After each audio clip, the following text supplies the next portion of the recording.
Assalamualaikum warahmatullahi wabarakatuh. Selamat pagi semuanya, teman-teman mahasiswa.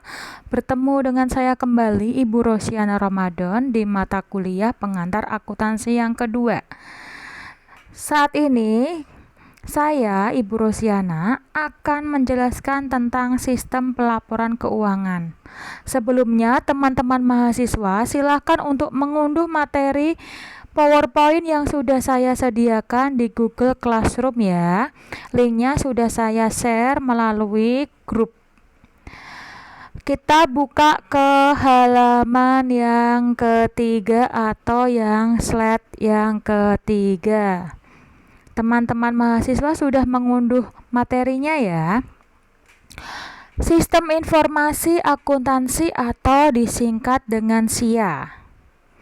Sistem informasi akuntansi atau SIA sangat diperlukan oleh sebuah perusahaan yang bergerak di bidang apapun karena mengandung sebuah proses untuk melaporkan kondisi keuangan perusahaan secara akurat dan benar untuk semua pihak yang membutuhkan.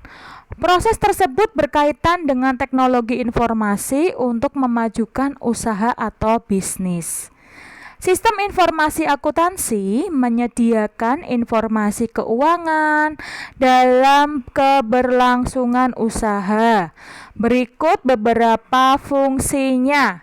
Ada 5 fungsi. Yang pertama, mengumpulkan semua data kegiatan bisnis perusahaan dan menyimpan data tersebut secara efektif dan efisien. Yang kedua, mengambil data yang diperlukan dari berbagai sumber dokumen yang berkaitan dengan aktivitas bisnis. Data yang sudah tersimpan akan lebih mudah diambil karena setiap detail dari data sudah terekam dengan SIA, Sistem Informasi Akuntansi. Yang ketiga, membuat dan mencatat data transaksi dengan benar ke dalam jurnal yang diperlukan dalam proses akuntansi sesuai dengan urutan dan tanggal terjadinya transaksi.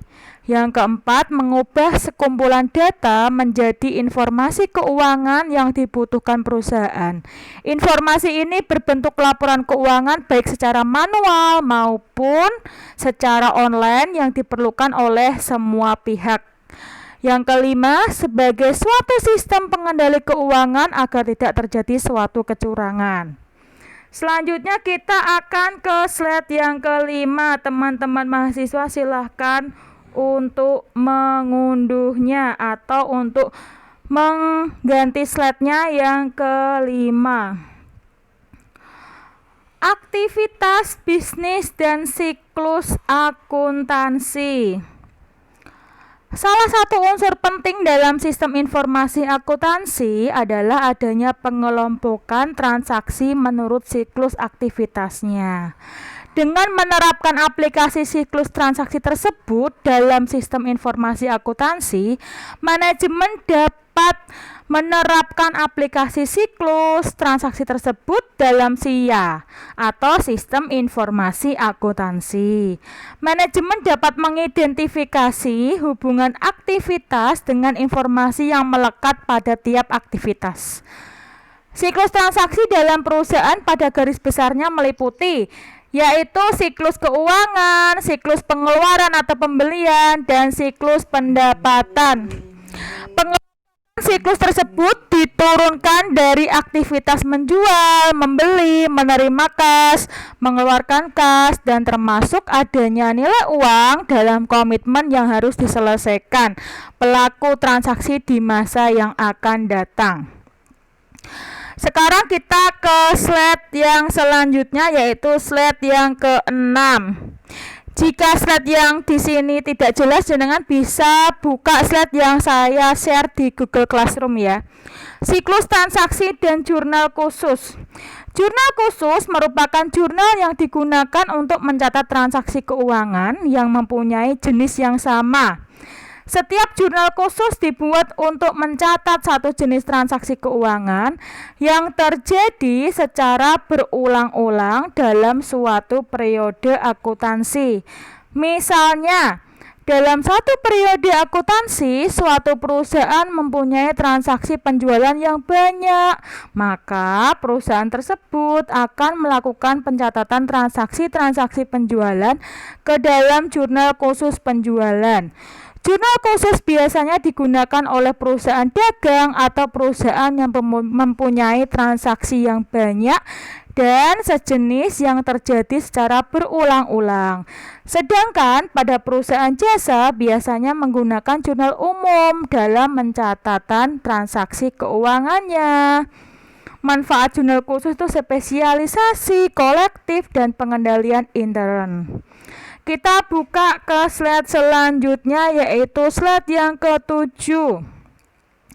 Jurnal penjualan adalah jurnal khusus yang digunakan untuk mencatat semua transaksi penjualan barang secara kredit, sehingga setiap penjualan barang secara kredit akan dicatat dalam jurnal penjualan.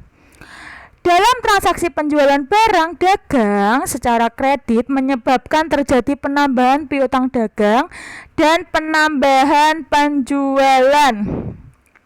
Saat terjadi penambahan piutang dagang, maka akan dicatat pada posisi debit karena piutang merupakan salah satu jenis harta, dan sebaliknya saat terjadi penambahan pendapatan dari hasil penjualan, maka dicatat pada posisi kredit.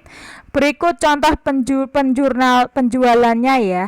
Contoh jurnal penjualannya bisa dilihat di slide. Di situ ada transaksi ya, tanggal 6 Juli. Transaksi penjualannya faktur nomor 11, dijual sejumlah barang dagang kepada toko bersama seharga Rp3.200.000 dengan syarat 4/10, N/30. Itu adalah syarat pembayarannya. Maka kita langsung tulis di nomor faktur 11 debitur toko bersama syarat pembayaran 4/10, N/30 sejumlah Rp3.200.000. Lalu pada tanggal 10 Juli faktur nomor 12 dikirim kepada toko Sahabat untuk barang yang dipesannya seharga Rp2.400.000 dengan syarat 4/10, N/30. Maka ditulis 10 Juli nomor faktur 12